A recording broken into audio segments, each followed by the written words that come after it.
Well, praise the Lord and good night to all our wonderful listening audience. You are here at the Bishop's Corner International. We are excited that you chose to join us tonight. This is a global initiative dedicated to empowering, nurturing growth, and fostering communities among believers worldwide. Again, we say welcome. Thank you for taking the time to just be with us. We are excited to have you. Tonight, we are getting ready for a very special presentation.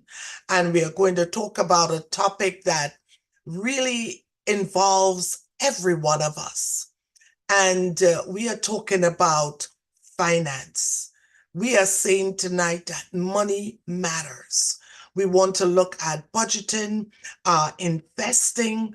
But before we do that, let me introduce our illustrious panel. First of all, we have none other than our Apostle Lucian Rojas. Sir, welcome to the program. Thank you. And next we have none other than our Leroy Yancer. We are so glad that you chose to be with us. Thank you for having me. We also have Guillermo Burmaxt.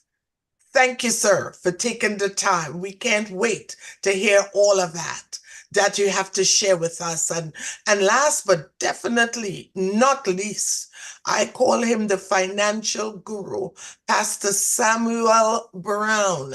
Welcome, sir, to our platform. We are here to talk about money. We are here to talk about investment. We are here to hear all that you've got to tell us about finances. But just before we begin, I'm going to ask each member of the panel to just quickly, in less than a minute, just talk about themselves and the finances, the area of expertise that they have in finances. I'll start with Apostle Rojas. Well, good night to one and all. And this is Apostle Rojas from Kingdom Finance. I do have a TikTok channel. That's where the young people are at. And a very popular app. I do Kingdom Finance. So you go to Kingdom Finance and follow me. I do trades and stuff like that. And then I have Financial Empowerment with Brother Rowe. That's my YouTube channel, which is kind of dormant. I'm going to get it reignited. But finance is my passion. And by the way, let me just say quickly that this month, the month of April, is known as Financial Literacy Month. I think this started in 2004, some 20 years ago, with the U.S. Senate. And it is said Americans say that high school left them unprepared for handling money. In fact, 88% of all Americans say high school did not leave them fully prepared for handling money in a real world. And there are 4 pillars, and I'm going to say this and that's it, 4 pillars in terms of financial literacy. Number 1 is debt. There are good debts and bad debt. Number 2, budgeting. We ought not to spend more than we earn. Number 3, what's the other one? The other one is saving. You know, we save to invest. There's something called the 50-30-20. 50% your needs. That's what you need. You have to pay light bill. 30% of what you want. You spend 30% of what you want, and 20% on saving. You have to save to invest, and then finally you invest. You must have some capital to make an investment. So thank you, and you'll hear more from me. Thank you so much, Apostle. Next, we have Leroy Yancer. Tell us about yourself. Well, I have a YouTube channel called 40 and Broke. My name's Leroy Yancer, and my expertise is basically day-to-day budgeting, finances, and getting your finances under control because nobody wants to live paycheck to paycheck. Nobody wants to swim in debt. So we all want to live the life of our dreams, and that's what I try to teach everybody. I try to teach everybody how you can get your finances under control so you can live the life of your dreams. It's not rocket science, it's not hard. It's simple concepts, and I just try to teach it to people. Beautiful. Thank you, sir. We have Mr. Guillermo Bermix. Yes, I'm very glad to be here. Guillermo Bermudez is my name, and I have a YouTube channel called Finance ABCs apostrophe S. It's a channel dedicated to financial education, and I talk a lot about the concept of investing, how to invest money for retirement. And my passion is to educate people about the virtues of investing in the stock market. Beautiful, sir. Wow, I need that class. And next we have Pastor Samuel Brown. Talk to us about your financial expertise, sir. Amen. Good night again, and thank you for having me. Of course, I strongly believe that everyone has an economy, and I believe that the hardest thing for us is to start our journey and to leave a legacy. And we understand that there's a culture that has been created by some and have adopted by many other people, that the money that they have access to on a daily basis, and weekly, monthly, yearly, decadely, if you may say, that is for spending on clothes, food and shelter, and recreational and personal cosmetic. So we live short-term satisfaction, but we have long-term frustration. So my goal, and it's not financial advice, is just to educate people on what I'm doing, right? It's not a suggestion for them to start a portfolio, anything like that. But I believe if I tell them how I'm doing and how I started and where I am, then that will kind of educate them that it's possible. Beautiful. I love that. It's possible. And that's what we are looking for. As we get started, we have the special announcement to be done by our creator, which is Dr. Philip Reed. Dr. Reed, are you ready with your special announcement, sir? Yes, I am. Very excited about tonight's subject. I think it's very relevant. Thank you guys for joining me in this endeavor. I really greatly appreciate it. Just want to show you where and how you can get in touch with the Bishop's Corner International. We have pulled away from the PNN network and we have formed our own network. It's called BCI TV. Okay, that's BCI TV. We're looking to partner with churches and places of worship in order to build this network that you can place your announcements, you can get counsel, you can learn about finances. We really want to be a resource to our communities. And so you can go to bci-tv.com to get more information. In this area, you can register your church if you'd like to get one of our programs recorded in your location, or you can join us on the Zoom line just by pressing join us in these letters right here. Also, in the future, we're looking to start a school of evangelism, School of Pastoring, and the School of Missions. The School of Evangelism is a basic course that we take at Liberty Hall Bible Institute, which is held by Liberty Hall Cathedral of Praise. Bishop Scott oversees it. But we'll be going through the course to give you an idea of it so that you can take the course itself and learn a whole lot more about that. if you want to get that activated in your church. Also, the School of Pastoring is all about mentorship. And we've talked about that and the importance of that on this program. So we'll be networking with a group of pastors to help you get through the rough spots in any part of your ministry. School of Missions is all about learning how to do missions, right? And these are all the basic fundamental pillars of the Christian body. So stay tuned for that. There's more of that coming. If you'd like to give a donation to the Bishop's Corner International, there is a page for that as well. So we welcome you to check out the website. Again, that is bci-tv.com. That's bci-tv.com. Coming soon is our app, the BCI TV app. Okay. You'll be able to go to the website, download it to your phone, and whenever we have our programs, you can watch us live or join us in our Zoom room. Thank you so much. Back to you, Dr. Ben. Thank you, Dr. Phil. What a pleasure. And I think the topic we have tonight is appropriate for all that we would like to do and how we would like to see the kingdom of God push forward. Money matters. It really does. And at this point in time, I think a good starting point is to talk about budgeting and investing, financial planning and budgeting. I've got the first question here that I'm going to direct at Mr. Leroy Yancer. Here's the question. What steps can individuals take to establish an effective budgeting strategy? And how does this lay the foundation for successful investing? I would think that the first steps that you could take would be to start a written budget. Everything starts with a written budget. You have to know where your money's going. So a written budget tells you where your money's going. It gives it a job. It gives it a purpose. So you know where it's going instead of wondering where it went. So when you write down all of your expenses, now you know what's going out, i.e. your bills, and what's coming in, your income. And once you figure that out, then it sets the foundation for everything else.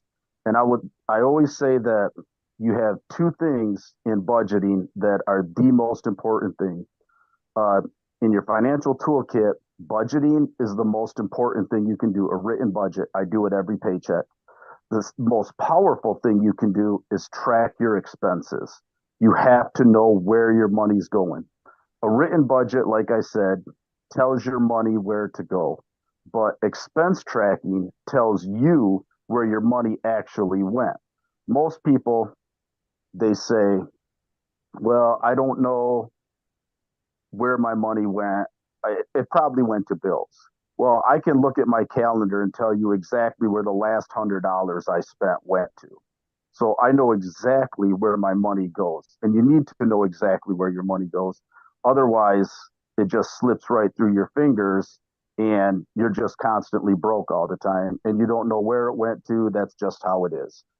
And I guess that would be normal. If you're watching this, you don't want to be normal anymore because normal's, Dave Ramsey said normal is broke and people don't want to be broke. And I loved what Pastor Brown said, and I'm paraphrasing because I can't remember it exactly. He said, we want short-term satisfaction and we get long-term frustration. And that is so true. I mean, that hit me pretty good when he said that. I was like, I like that. And it makes so much sense. And if you can't have your money under control in the short term, in the long term, you're just setting yourself up for failure. You want to invest, you want to retire. I know people that talk about when they retire, and I'm like, you don't even have a 401k. You're over 50 years old. How are you going to retire? What do you plan on doing? So the budgeting allows you to look at the money that you have and properly, how do I want to put this? Just properly put it to where it needs to go. So that way it's not just gone. and you're wondering where it went, and then like they say, you've got too much month at the end of your money. So I, I guess the biggest thing I'd say is take a written budget, write down all your expenses, write down all your income, figure it out. And you're not going to get it right off the bat. I've been doing it for years, and I still have to tweak mine, and I still have issues with mine. And I have a YouTube channel where I document all of this. My channel's called 40 and Broke, and I try to document everything I do so that the average person can see that, hey, even people that have been doing this for years mess up. You know, I just had a terrible month in March, and I expense tracked it all, and I was like, wow, I spent way too much money that I shouldn't have. And that's the importance of expense tracking. If you spend too much money, like somebody was just saying earlier, if you don't have the capital to invest, then you're not going to be able to invest. You need that capital, and budgeting and setting up knowing where your money's going by expense tracking will give you the capital you need to invest for your future. And I just try to keep it simple, and that's what it is. Write it down, write everything down. All you need is a notepad. Get a $1 notepad from Walmart and write everything down. I can't make it any simpler. It's really that simple. It's really that simple. So thank you so much. Write everything down. My question is, I got paid, I got $1,000. What am I'm going to write everything down. I've got bills, but I want to eat out. You know, my feeling is I worked hard, and can I then say, I'm going to go to the restaurant, I'm going to spend $100 on a meal, I deserve it? What are your thoughts on that? What mindset should I have when I'm writing everything down in a budget? Absolutely. You create your budget. There's a saying in the financial coaching world that what I think of as a financial coach, what I think about tithing doesn't matter. It's what you think about it, because it's your money. If you want to set aside $100 to go out to eat, that's your money. You worked for it. I say just set that money aside so that you're not swiping a credit card and just putting yourself in debt. If you have the money set aside already, you're not digging yourself a hole. You create your own budget. If there's a book called The Richest Man in Babylon, and they bring this exact subject up. He says, a guy says, well, I don't want to be restricted by a budget. And he said, well, who creates the budget? Well, I do. Okay, so your budget's going to be as restrictive or as loose as you want it to be. As long as you're not spending more than what you bring in, you will always get out ahead. Beautiful. Thank you, sir. Thank you. That is beautiful. As long as you're not spending more than you bring in, you're going to come out ahead. Thank you. I'm going to get back to my budgeting. I started it, and then I tried to do the budget in my head. It doesn't always work. That's why I find always write myself mine down. missing money, and I thought I lost it, but I spent it. I spent it. Now, I want to indulge Mr. Guillermo. Question number 2. How can individuals assess their risk tolerance and choose investment strategies that align with their financial goals and values? Thank you for the question. I think, to be able to understand what your risk tolerance is, you need to ask the question, what keeps people from participating in the growth of the U.S. economy by investing in stocks and compounding their savings at the highest possible rate? Because stocks traditionally yield more than bonds and more than cash. Stocks in the last 50 years have yielded 10% per year whereas bonds have yielded 5% and cash only 2%. I mean, at the turn of the century, the 1900, John D. Rockefeller was the richest man in the world. And it's amazing that this guy, having all this money, access to all this money, did not live any better than you or me today. You know, at the time he was living, there were no antibiotics, you know, there were no vaccines, you know, medical advances since then have been tremendous. You know, you could get an X-ray, an MRI. Back then you couldn't, you know, and there were people would die from simple diseases that today you can get cured without any problems. You know, supermarkets did not exist. You know, transportation, you know, it's amazing how jet travel has made, you know, convenient travel from one end of the country to another, even internationally. At the time John D. Rockefeller was living, he, you know, you could do any of these things, you know. I mean, he lived and he died before Disney created Mickey Mouse. You know, who hasn't gone to Disney World and the parks and seen you know, the advances in TV, from silent movies to color to you know, feature films now in TV and everywhere. You know, the internet, computers, you know, smartphones. I mean, you name it. The world, humanity has advanced tremendously in you know, in all this time. And if you invest in stocks, you participate in this growth. I mean, you may work for a big company and, you know, you draw a salary, but if you say, well, the company is making all this money and it's progressing and I'm not, but if you invest your savings in the company stock and in stocks in general, then you get to participate. You know, in other countries, you know, you can't do it. You know, if you live in Russia, if you live, you know, in Asia, in Africa, you know, you cannot have the option to participate in the growth of the country's economy. You know, so I would answer the question: what keeps people from participating in the growth of the U.S. economy by investing in stocks and compounding their money at the highest possible rate of 10% instead of 5%? I think, first of all, it's probably lack of money. They probably don't have any money. They live in paycheck to paycheck, you know, but you know, you don't need a lot of money to invest. You know, you could start small with $50 a month.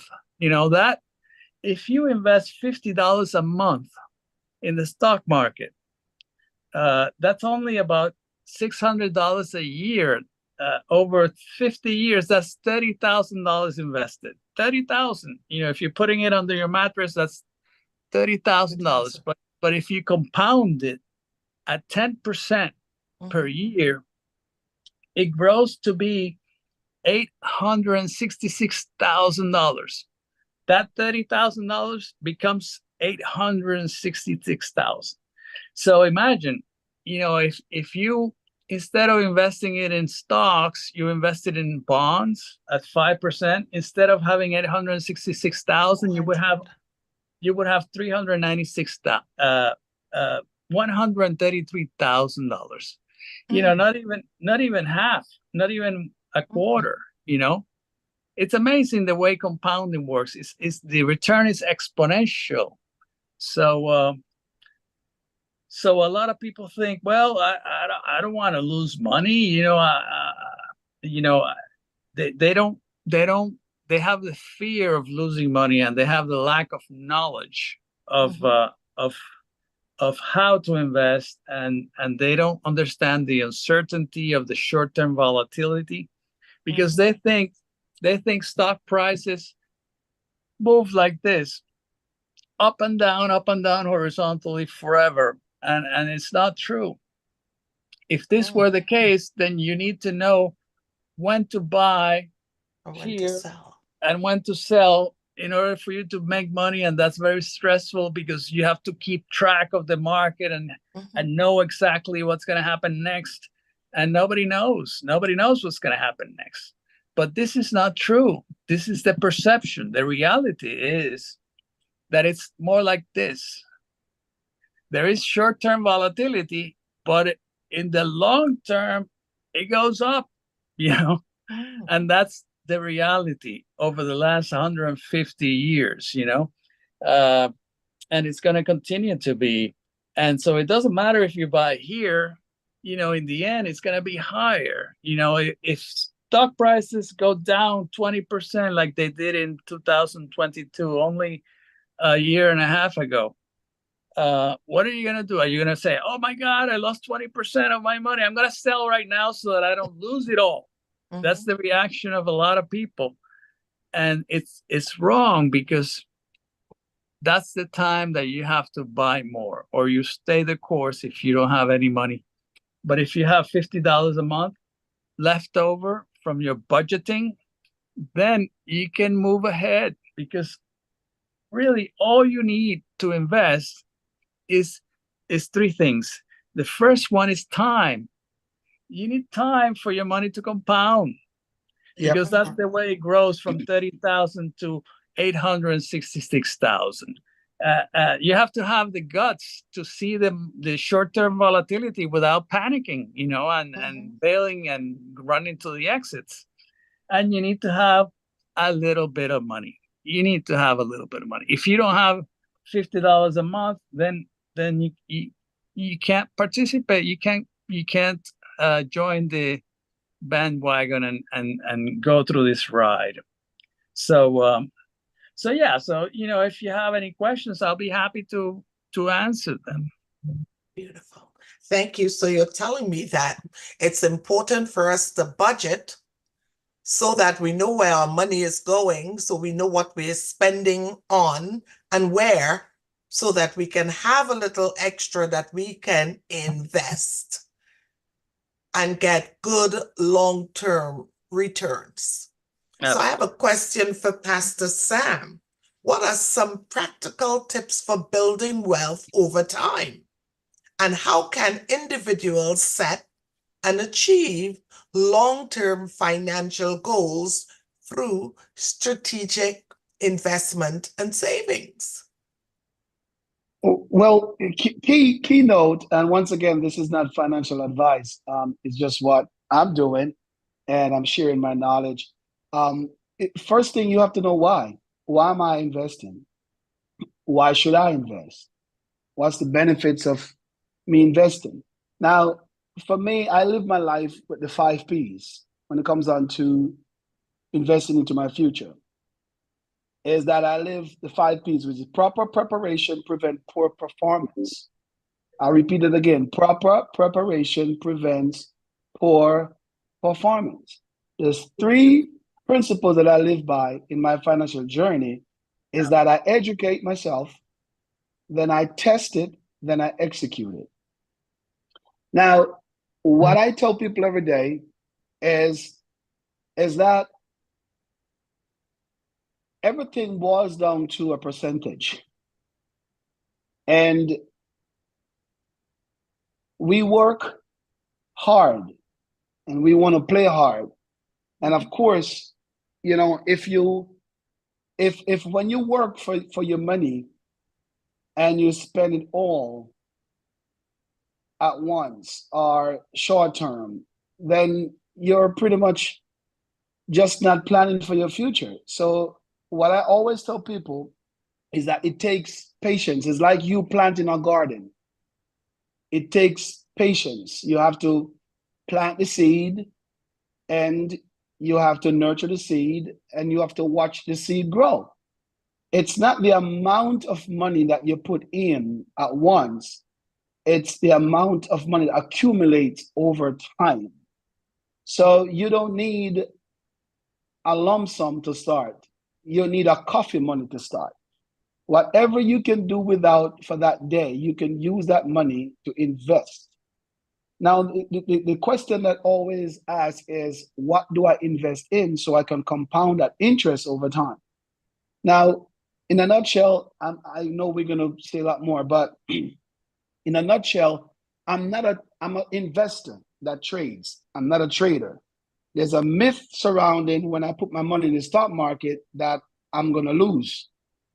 So I always tell people, you always tell yourself, I am an investor, because whatever you invest in will invest in you. If you save your money will save you. But there are ways in which you save your money. As the person before me, what's his name? Guillermo. Brother Gamma, yes. He mentioned something that is so crucial. And I would embellish that thought by saying that everyone needs discipline. If it means something to you, you will make sure you get it done. Most times, truth be told, we do things that we cannot afford, but we do it anyway because we find it necessary. It's the same thing with investing. We can't afford it, but we do it anyway because we find it necessary. Everything requires patience. Everything requires patience. Discipline, patience, discipline. Beautiful. I love that. Discipline. Poor preparation. Proper preparation prevent poor performance. I'll say it again. Proper preparation prevent poor performance. It's almost like a tongue twister. My goodness. I love that. I love that. And I'm going to take that with me. Apostle, can I have you on the same question? What are some practical tips for building wealth over time? And how can individuals set and achieve long-term financial goals through strategic investing and saving? What say you, sir? Well, certainly, I like the word long-term. I know time is of the essence, but can I just bring a little history and speak in layman terms so people can understand what I'm really saying? I came into this country in 1987. I think the stock market had just crashed, and I didn't know what was the market. When people tell me what the market is, a guy coming from the island, I think you're talking about punking and planting and banana and yam.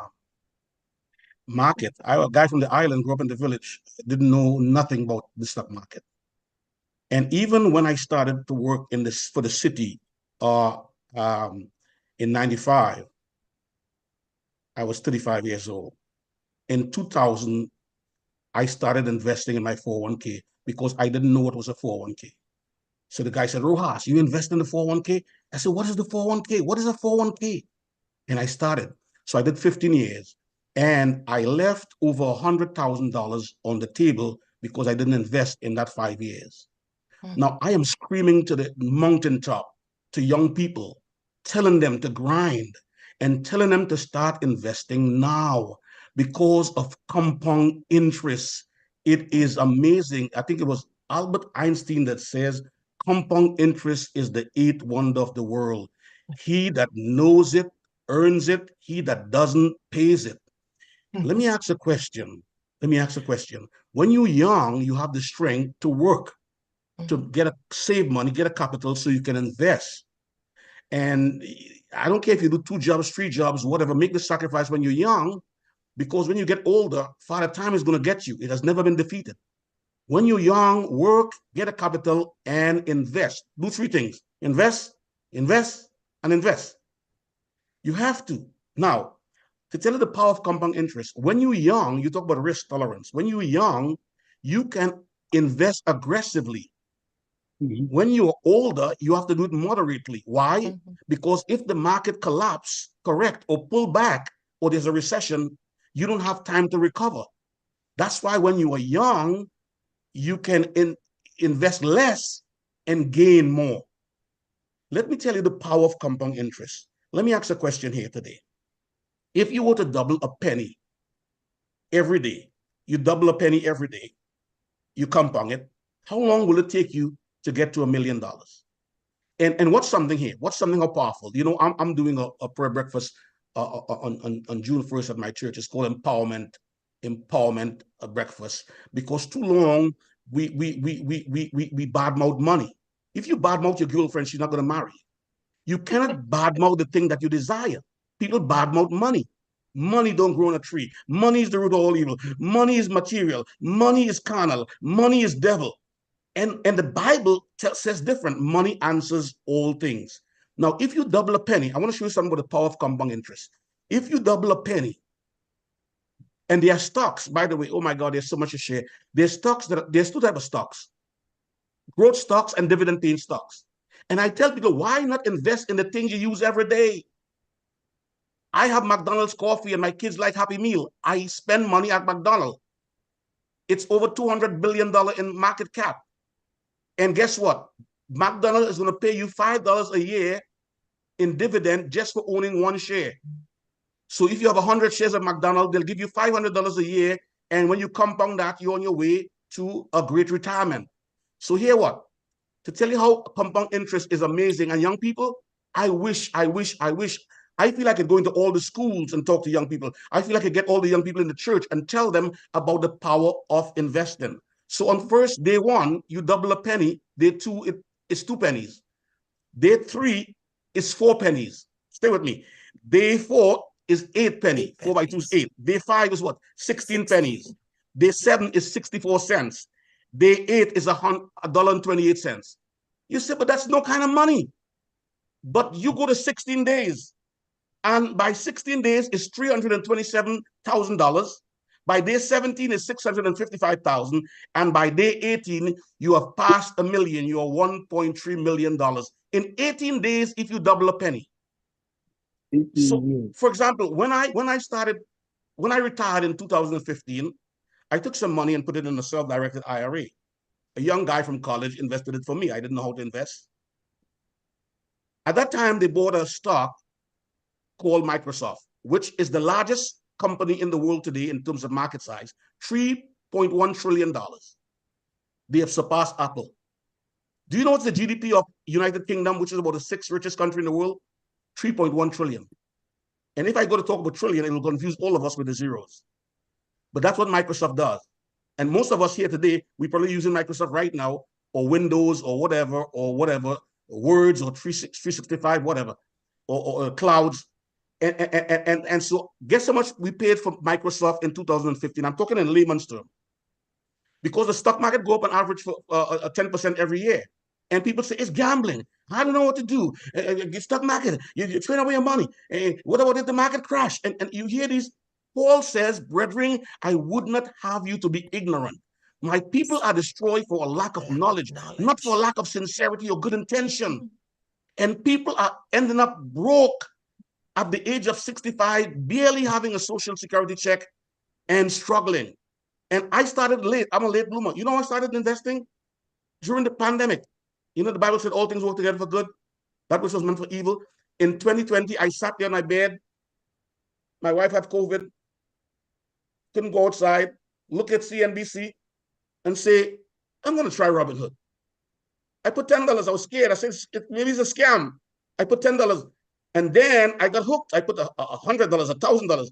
And so I started investing. But my point is, when I retired in 2015, one of the stocks in that portfolio, I have about 4 portfolios, that portfolio was about $57, $56 a share for Microsoft. Today, Microsoft was trading for $420 a share. My money went up by 600%. And in 20, I bought Microsoft also for average cost of $157. It has doubled. It has doubled. So what I'm saying is, the first 8 days, the penny turned into $1.64. But by day 16, it was 300,000.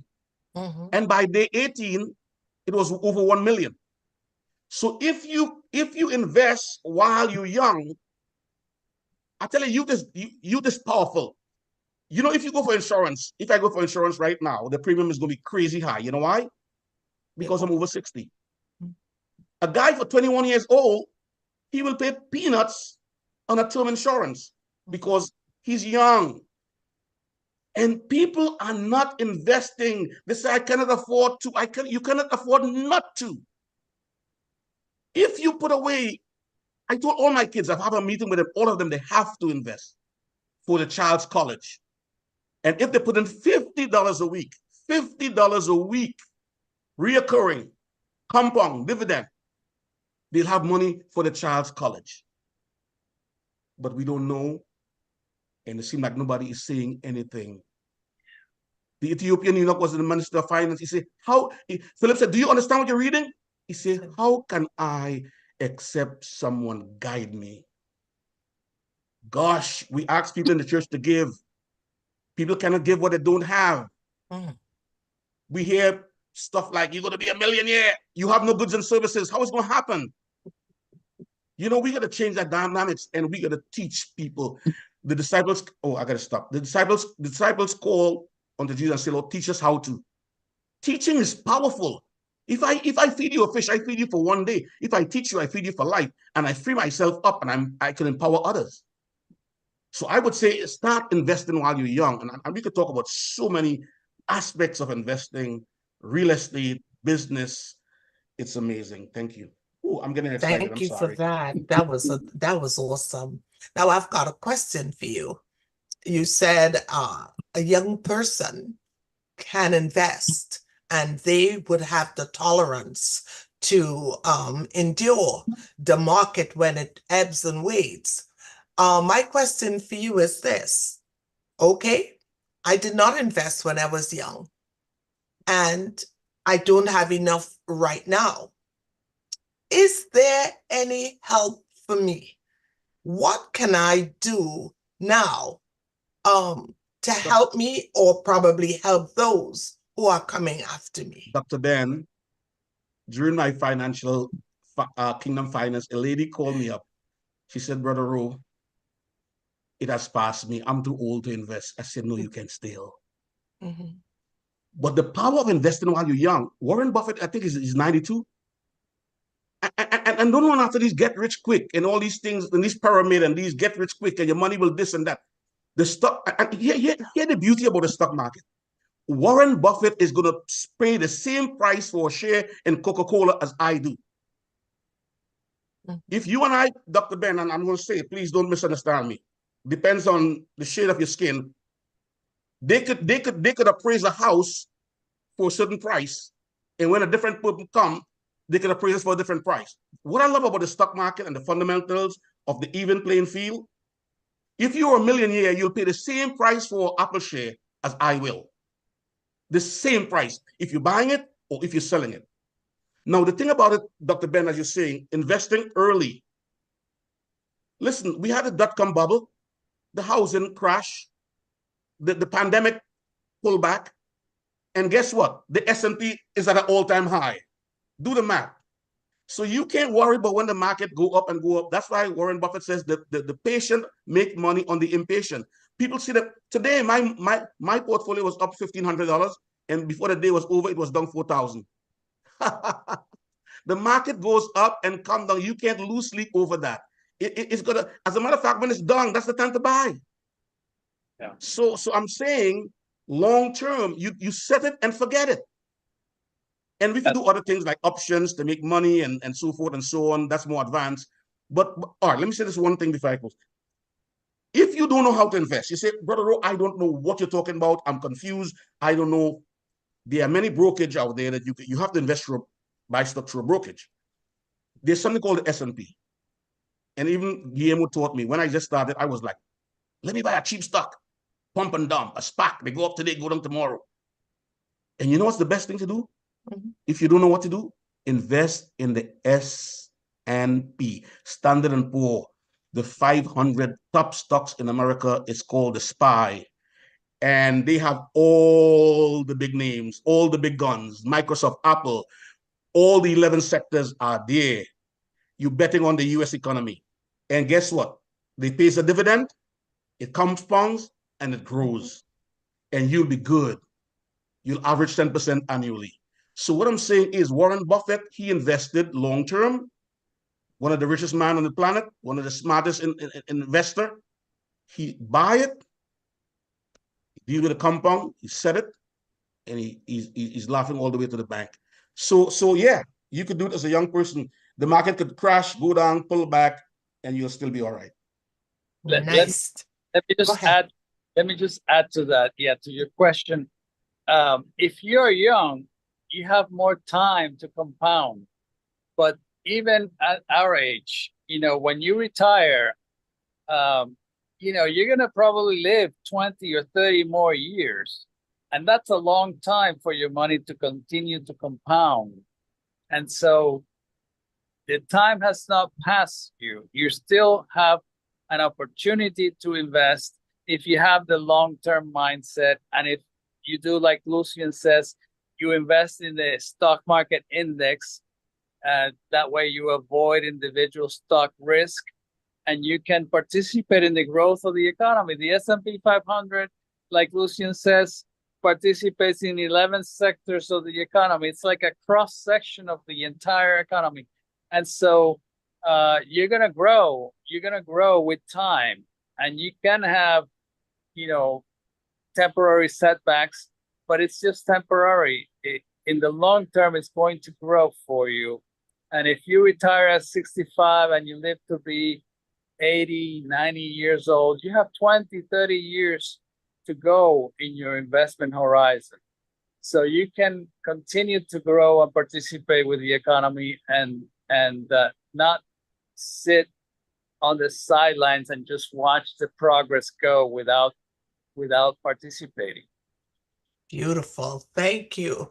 Mr. Yancer, quick question. How important do you think financial education is to the young as well as the old? And how would you go about doing that? I think it's extremely important because young, old, rich, poor, white, black, it don't matter where you're from. Everybody spends money. Everybody wants more money. Everybody needs more money. So how would I go about teaching financial literacy? Well, I have a couple books I actually wrote on financial literacy. One's kind of like an autobiography of my story, and then another one's a financial course.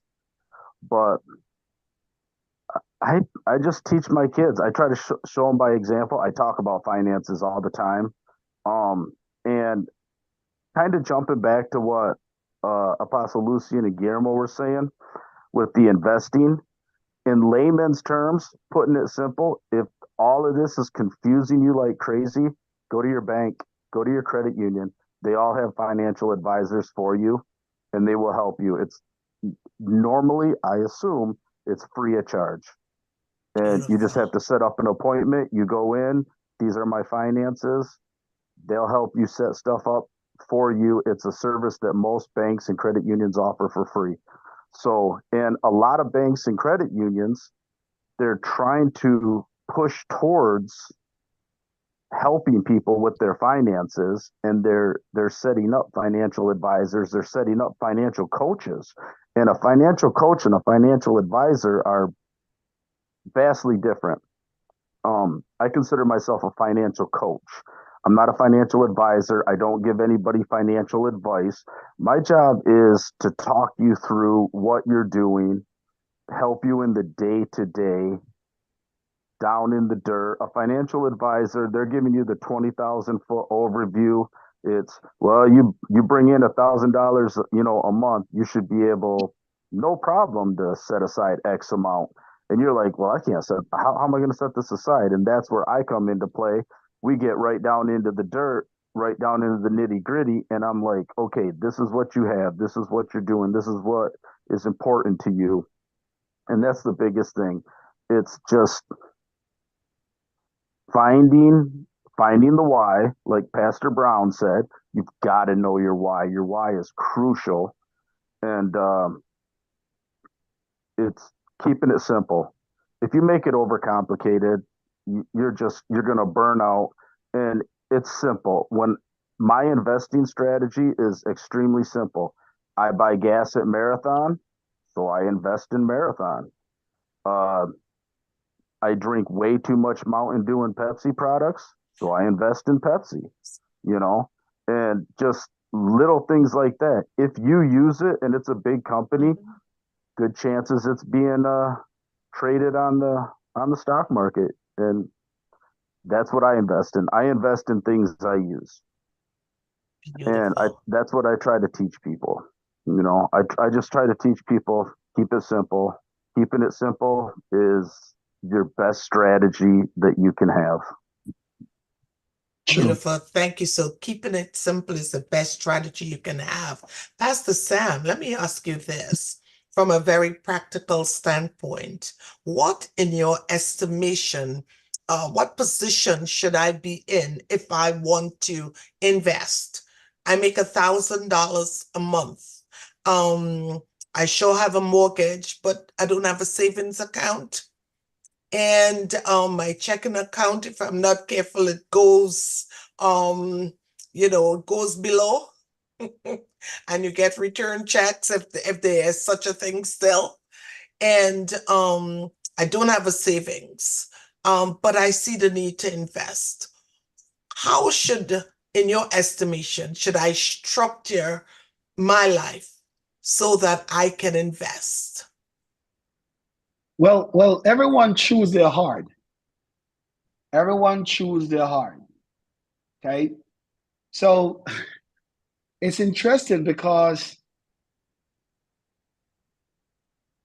I always believe that the person who have a savings account and don't have an investment account is setting up themselves for failure.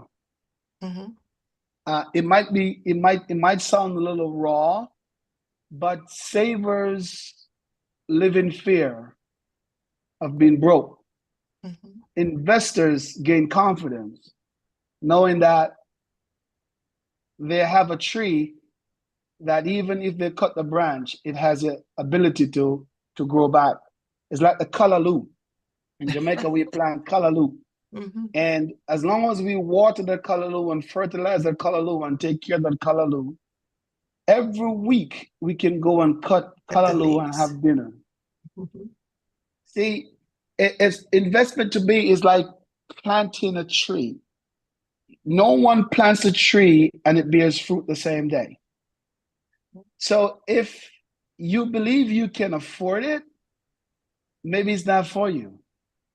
It should be something you can't afford, but you see the necessity in making the sacrifice, knowing that I am compounding my interest. Now, let me say this about setting up your portfolio, doctor, with the little you have. That $5 a day challenge that you put in place to say, okay, I can't buy the S&P 500 because it's too expensive. I can't buy the NASDAQ because it's too expensive. I can't buy the Dow because it's too expensive.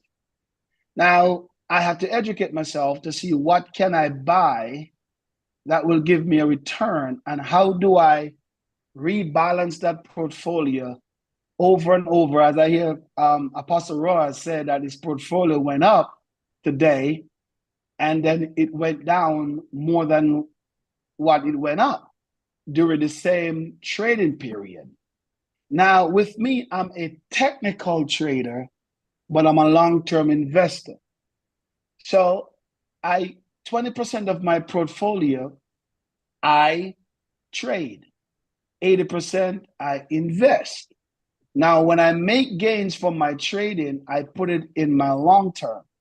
Now, go back to your job. You only make $1,000 and your expenses are more than what? That means your economy is unbalanced. You have more demand than supply. So you're in an inflation mode, right? So how do I get myself out of inflation? Now, if I used to eat pig's tail, oxtail, turkey, steaks on Sundays, then I know it's going to cost me XY. Now, for me to be able to afford investing out of that money that I can't afford, then I have to put myself in a recession by now, instead of eating oxtail, I am going to eat chicken wings that cost less. And if I used to eat 2 pounds, now I'm going to eat 1 pound, because I am making it possible, you understand, to invest in myself, making it possible for me so I can take from what I can't afford so it can help me to compound my interest. Now, what I do is to take 1%. 1% is a sacrifice. I teach my kids this, and I heard Pastor Rowan say the same thing. I teach my kids this. Every single person has to invest, and they has to budget. If your paycheck is $10 today, this week, and when you budget, you have nothing left, you're not budgeting right. That means if you used to buy a burger, now you're going to come home and eat what's in the house for that week, because you will not go over your budget. Or else you're going to find yourself in trouble, because I believe that investing in yourself is priority. Paying your tithe is great. Paying the mortgage is awesome. Paying the light bill, it's awesome. But paying yourself is more important. What do I do with the money that I use to pay myself? I invest that money so that that money can continue to invest in me. So, of course, you can't afford it, Dr. Ben. You're not supposed to be able to afford it.